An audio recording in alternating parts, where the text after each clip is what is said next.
또 하나의 열매를 바라시며 하는 찬양이 있습니다. 감사해요. 깨닫지 못했었는데 내가 얼마나 소중한 존재라는 걸, 태초부터 지금까지 하나님의 사랑은 항상 날 향하고 있었다는 걸, 고마워요. 그 사랑을 가르쳐준 당신께, 주께서 허락하신 당신께 그리스도의 사랑으로 더욱 섬기며 이젠 나도 세상에 전하리라. 당신은 사랑받기 위해, 그리고 그 사랑 전하기 위해 주께서 택하시고 이 땅에 심으셨네. 또 하나의 열매를 바라시며 하는 찬양입니다. 이 찬양은 하나님께서 우리를 사랑하시고 구원하시는 그 목적이 있음을 알려주는 고백이고 찬양입니다. 그것은 이 찬양의 제목처럼 또 하나의 열매를 바라시며, 우리는 구원의 열매인데 우리만 구원받고 끝나지 않고, 우리만 하나님의 사랑과 은혜를 받고 끝나지 않고 또 하나의 열매를 위한, 또 다른 열매를 위한 열매입니다. 한 나라 대통령이 되고 수상이 되고 굉장히 어렵습니다. 많은 도전자들이 있었지만 실제로 대통령이 되고 수상이 되는 사람은 아주 극소수입니다. 꿈꾼다고 간절히 바란다고 다 되는 게 아니고요. 그런데 수상이 되고 대통령이 되는 것으로 그게 끝이 아닙니다. 완성이 되는 게 아닙니다. 대통령 되기보다 더 어려운 것은 대통령 되어서 그 대통령직을 잘 수행하는 것입니다. 좋은 대통령이 되는 것입니다. 그러지 못할 때 대통령 된 게 오히려 자신에게도 그 나라에도 더 큰 불행이 될 수 있거든요. 이 독재자들의 킬러라는 이름을 얻은 전직 미국 대통령이 있는데 지금도 살아 계십니다. 그 미 대통령 출신 중에 최장수 대통령이고요. 올해 96세 되셨거든요. 그리고 아주 복음적인 신앙을 가진 분으로 우리 그리스도인들에게도 아주 유명한 그분이 이제 지미 카터라는 전직 미국 대통령입니다. 대통령직에 있으면서도 주일 예배를 빠뜨리지 않았습니다. 자기 고향 교회에 가서 주일 예배를 꼭 참석했던, 그리고 지금까지 매주일 이분이 성경 공부를 주일날 인도하십니다. 그런데 이분이 얻은 별명 중에 하나가 독재자들의 킬러. 카터가 독재자들을 죽인 게 아니고요. 이 지미 카터를 만난 독재자들마다 지미 카터 만나고 나서 금방 죽었어요. 오래 살지 못하고. 그런 일이 한두 개 있은 게 아닙니다. 한국에 유명한 독재자가 있었거든요. 지미 카터와 정상회담하고 4개월 만에 암살당했습니다. 북한의 김일성은 지미 카터 만나고 14일 만에 죽었어요. 파나마 독재자도 그랬고, 이집트에서도 그랬고, 이란도 그랬고, 루마니아, 그리고 구소련, 베네수엘라까지 굉장히 많잖아요. 그러니까 독재자들의 킬러라 하는 그런 별명이 붙었습니다. 사실 카터 대통령이 현직에 있을 때는 별로 인기가 없었습니다. 대통령직을 잘 못했어요. 그러니까 재선에서 참패했거든요. 미국 대통령 중에 재선에서 패한 대통령이 8명인데 뭐 아슬아슬하게 졌지, 카터는 아주 참패했습니다. 그런데 대통령 현직에 있을 때보다 그만두고 더 잘한 전직 대통령이 이 지미 카터입니다. 그래서 오죽하면 대통령 임기 4년 그것도 더 일찍 그만둘 걸 그랬냐 하는 소리가 있을 정도로 그나마 카터는 대통령직 이후에 자기에게 주어진 그 역할을 잘 감당했습니다. 이 세상식 성공은 어느 자리에 오르는 것이 성공입니다. 그러나 그 성공은 진짜가 아닙니다.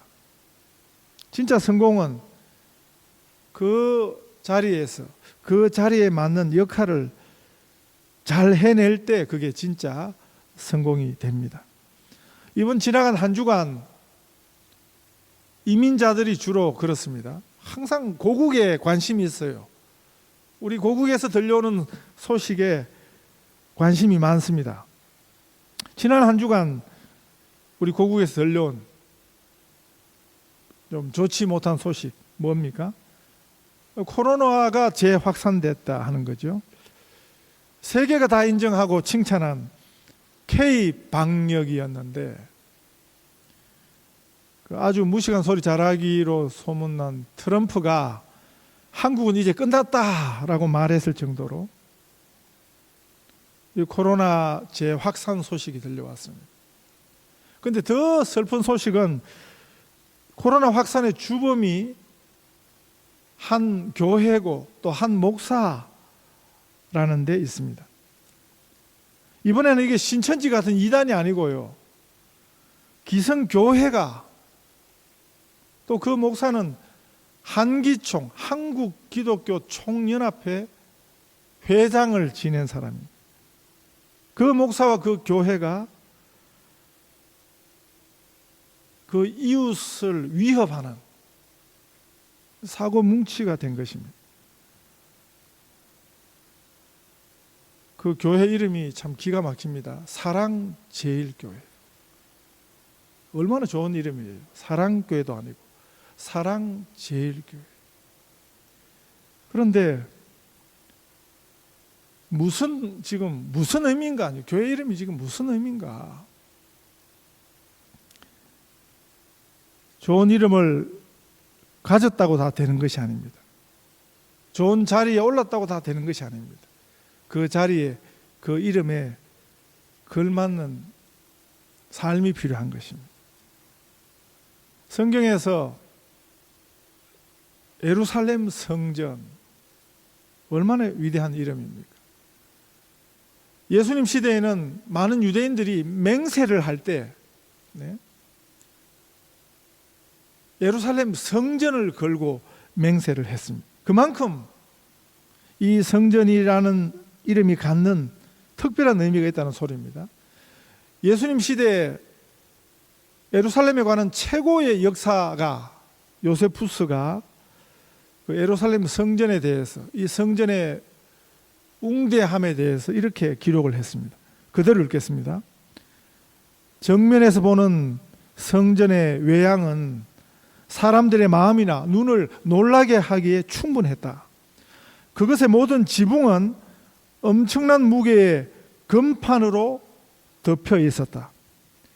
그리하여 태양이 떠오르자 매우 번쩍이는 광채를 반사했고 그것을 바라보는 사람들은 마치 태양광선 자체를 볼 때 행동하는 것처럼 눈을 다른 곳으로 돌려야 했다. 한 표현입니다마는 실제 역사가가 그 당시 예루살렘 성전을 이렇게 표현을 했습니다.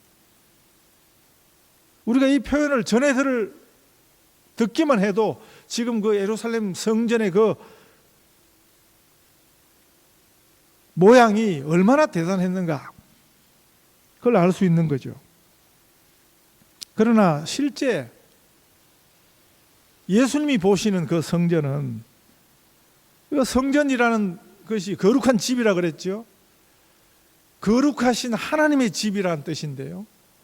그게 성전이라는 이름이거든요. 그런데 성전이라는 이름값을 못하고 있었습니다. 그래서 우리 예수님이 보실 때는 강도의 소굴이라 그랬습니다. 성전이 거룩하신 하나님의 집이 예수님 보실 때는 강도의 소굴이 된 것입니다. 오늘 본문에 우리 예수님 그 예루살렘 성전이 있던 그 길가에서 한 무화과 나무를 보시고 그 잎사귀밖에 아무것도 찾지 못하셨습니다. 예수님은 무화과 나무에 무화과 열매를 찾으셨는데 마가복음 11장에 보면 13절 멀리서 잎사귀 있는 한 무화과 나무를 보시고 혹 그 나무에 무엇이 있을까 하여 가셨더니 잎사귀 외에는 아무것도 없더라 이렇게 되어 있거든요. 무화과 나무는 무화과 열매가 무화과 나무의 생명입니다. 사과나무는 사과 열매가 생명인 것처럼. 그런데 잎사귀만 무성했습니다. 열매가 없었습니다. 그래서 예수님이 그 무화과 나무를 저주하셨습니다. 그 나무에게 이르시되 이제부터 영원토록 네가 열매를 맺지 못하리라. 예수님 말씀하시니까 그 무화과 나무가 곧 마른지라. 그 생생한 나무가 금방 말랐습니다. 이것은 예수님께서 그 나무를 싫어하신 게 아니에요. 예수님이 그 나무에게 분노하신 것이 아니고 상징적인 사건이죠. 예수님이 지금 상징적인 행동을 하신 것입니다. 그걸 보고 제자들이 충격을 받았습니다. 예수님의 의도는 이름만 성전이었던 성전에 대한 경고였습니다. 이름으로는 하나님의 선민, 그게 이스라엘 백성들이 받은 이름이거든요. 그런데 이름만 하나님의 선민, 하나님에게 택함받은 민족, 백성, 전혀 하나님의 선민 노릇을 못하는, 하나님의 성전, 그 이름 노릇을 못하는 그 성전에 대한 저주, 그 백성들에 대한 저주를 이 무화과 나무에 대한 저주로 교훈을 주신 것입니다. 하나님의 선민이다, 하나님이 택하신 백성이다. 얼마나 위대한 이름입니까? 한국민에 대한 제가 아는 가장 좋은 평가, 가장 좋은 이름은 제가 들은 것, 최고의 찬사는 아시아인 최초로 노벨 문학상을 받은 인도 시인 타고르이 그의 시에서 했다는 동방의 등불 코리아, 그게 제가 지금까지 들은 한국에 대한 가장 좋은 찬사였는데, 제가 이 자료를 찾아보니까 이게 진짜가 아니래요. 이 교과서에도 나왔던 말이거든요.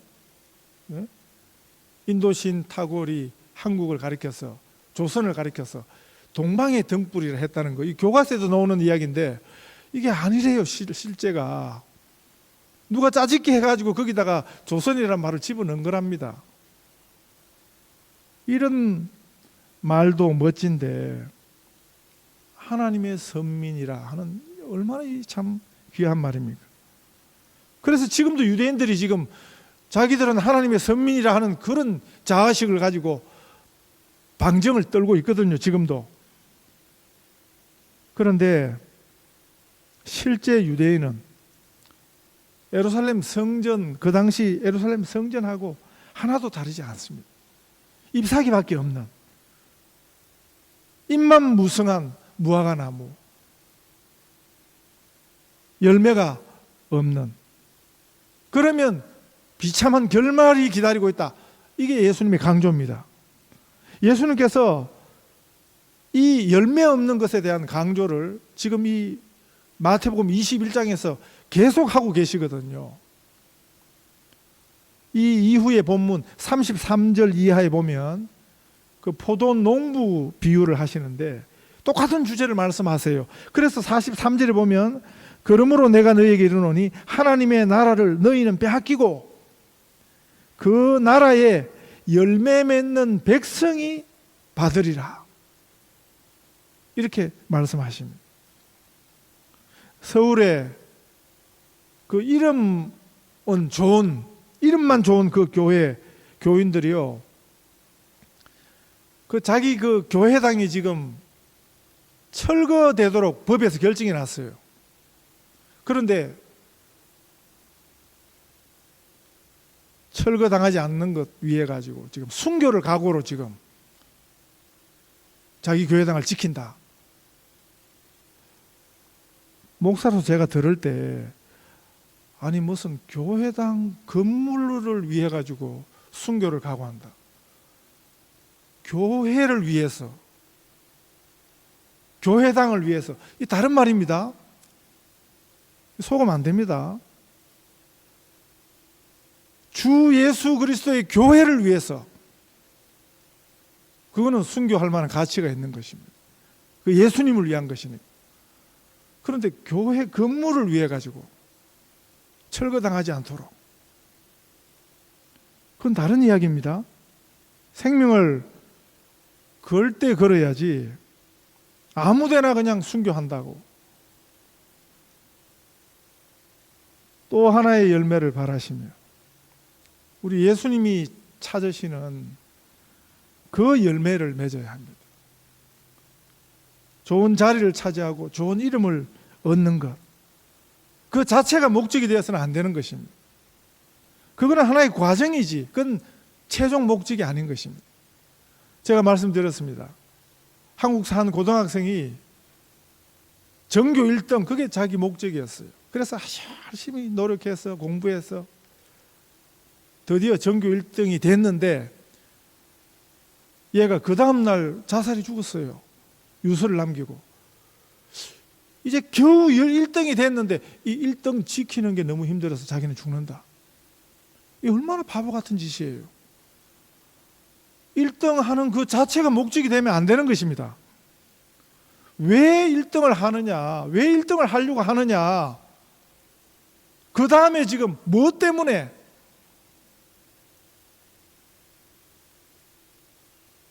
이유도 없이 뜻도 없이 그냥 1등만 하면 된다. 이런 것이 바로 열매 없는 무화과나무 꼴이지요. 예루살렘 성전의 실체였고요. 너희는 택하신 족속이요, 왕같은 제사장들이요, 거룩한 나라요, 그의 소유가 된 백성이니 이는 너희를 어두운 데서 불러내어 그의 기이한 빛에 들어가게 하신 이의 아름다운 덕을 선포하게 하려 하심이라. 베드로전서 2장 9절입니다. 또 하나의 열매를 바라시며 하는 찬양이 지금 이 9절에서 나왔어요. 또 하나의 열매를 바라시며 하는 찬양의 배경이 되는 성경 9절입니다. 우리가 부르는 찬양은, 찬송은 다 성경의 근거를 가지고 있습니다. 성경에 근거가 없는 찬양, 찬송, 그건 가짜입니다. 그런 거는 불러서 안 돼요.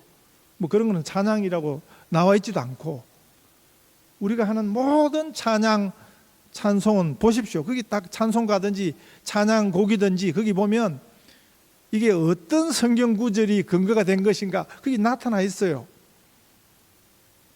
이 베드로전서 2장 9절을 가지고 만든 또 유명한 찬양이 하나 있습니다.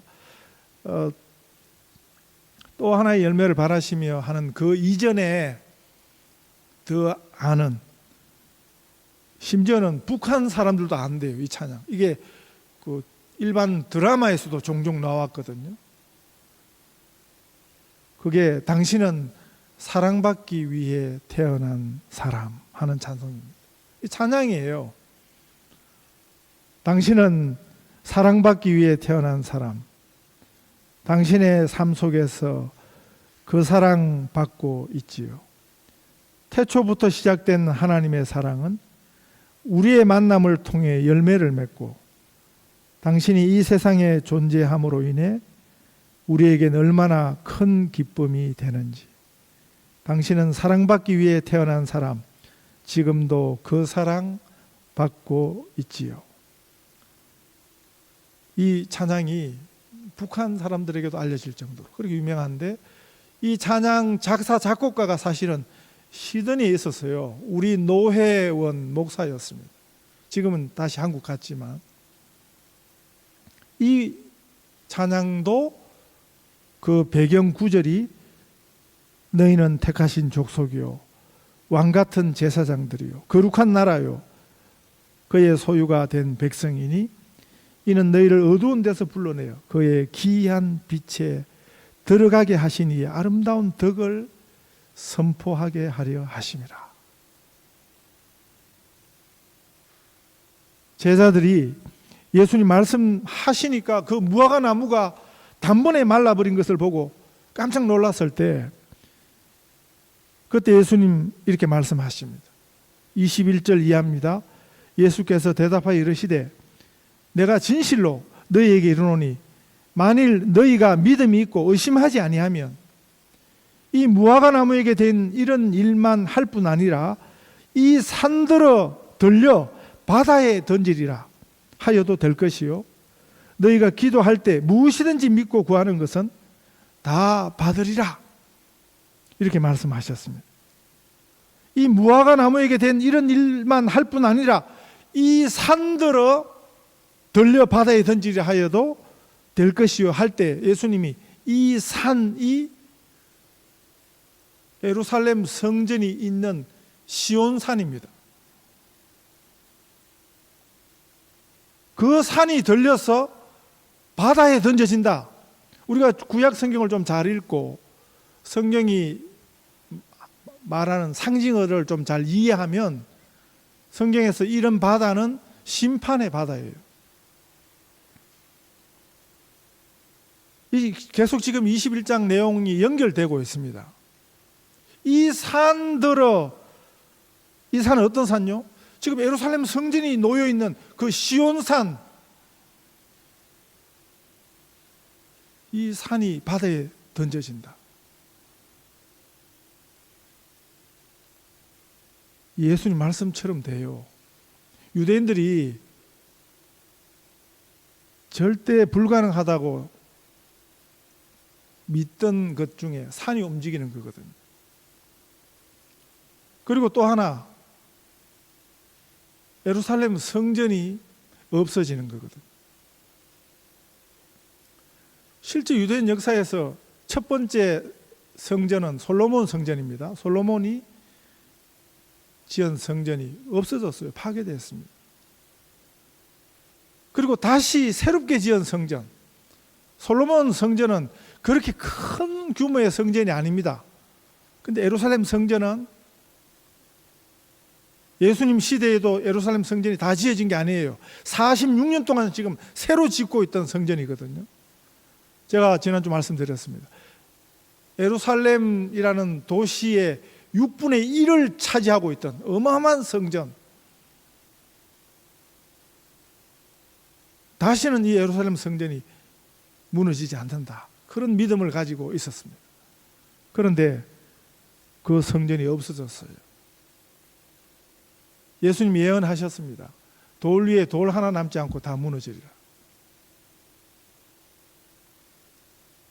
마태복음이 기록된, 언제 기록되었는가? AD 60년에서 70년 중간입니다. 70년 중간. 73년, 74년에 예루살렘 성전이 완전히 파괴됩니다. 지금 예루살렘에 통곡의 벽이라는 거 있거든요. 한 번씩 나오죠. 지금도 유대인들이 그 통곡의 벽을 붙잡고 기도하고 있잖아요. 그 통곡의 벽이라는 게 뭐냐면 이 무너진 예루살렘 성전 서쪽에 조금 남은 부분입니다. 남은 부분. 로마 장군이, 디도라는 장군이 다시는 예루살렘에서 유대인들이 반역을 못하도록 예루살렘과 함께 예루살렘 성전을 완전히 무너뜨리고 다 돌까지 다 치워버렸는데 서쪽 벽 일부분을 남겨두었습니다. 또 로마에 대항하면 이렇게 된다 하는 본보기로 삼기 위해서. 그게 지금 예루살렘 통곡의 벽입니다. 그 이후로 예루살렘 성전은 없어졌습니다. 이 산들어 들려 바다에 던지우리라 할지라도 그대로 된다. 시온산의 상징인 예루살렘 성전이 완전히 없어진 것입니다. 성전은 원래 기도하는 장소입니다. 하늘 문을 여는 장소입니다. 우리가 잘 아는 임재라는 찬양이 있잖아요. 하늘의 문을 여소서, 이곳을 주목하소서, 주를 향한 노래가 꺼지지 않으니 하늘을 열고 보소서, 이곳에 임재하소서. 주님을 기다립니다. 기도의 향기가 하늘에 닿으니 주여 임재하여 주소서, 이곳에 오셔서 이곳에 앉으소서, 이곳에서 드리는 예배를 받으소서. 주님의 이름이, 주님의 이름만이, 오직 주의 이름만 이곳에 있습니다. 사실은 이게 예수님 시대 그 성전이 하던 성전의 노릇이었어요. 그곳에서 기도하면 하늘문이 열리고 하나님이 응답하는. 그런데 예수님 성전은 강도의 소굴이 되었습니다. 그런 성전의 노릇, 성전의 열매를 그곳에서 다 잃어버렸습니다. 이름만 성전이었습니다. 그래서 그 성전이 심판받는 일이 일어난다고 예수님 말씀하셨습니다. 그 성전의 성전다움, 성전의 참 기능, 열매에 대해서 예수님이 이렇게 말씀하셨습니다. 만일 너희가 믿음이 있고 의심하지 아니하면 너희가 기도할 때 무엇이든지 믿고 구하는 것은 다 받으리라. 예루살렘 성전은 이미 오래전에 없어졌습니다. 다시 있어야 할 필요도 없습니다. 왜냐하면 우리 예수님이 성전이시거든. 예수님의 이름으로, 믿음으로 의심하지 않고 기도하면 믿고 구하는 것은 다 받으리라. 성전 노릇을 예수님이 하시는 거죠. 예수님을 통해서, 그 예수님의 이름을 통해서 우리 앞에 하늘문이 열리는 것입니다. 이것이 하나님의 자녀된 우리가 가진 이 기도의 능력입니다. 믿음의 기도. 또 하나의 열매를 위해서, 사랑받기 위해, 그리고 그 사랑을 전하기 위해서 주께서 택하시고 이 땅에 심으신 그 생명의 열매를 맺어서 하나님께 영광 돌리는 우리 성도들, 하나님의 자녀들 다 되시기를 축복합니다.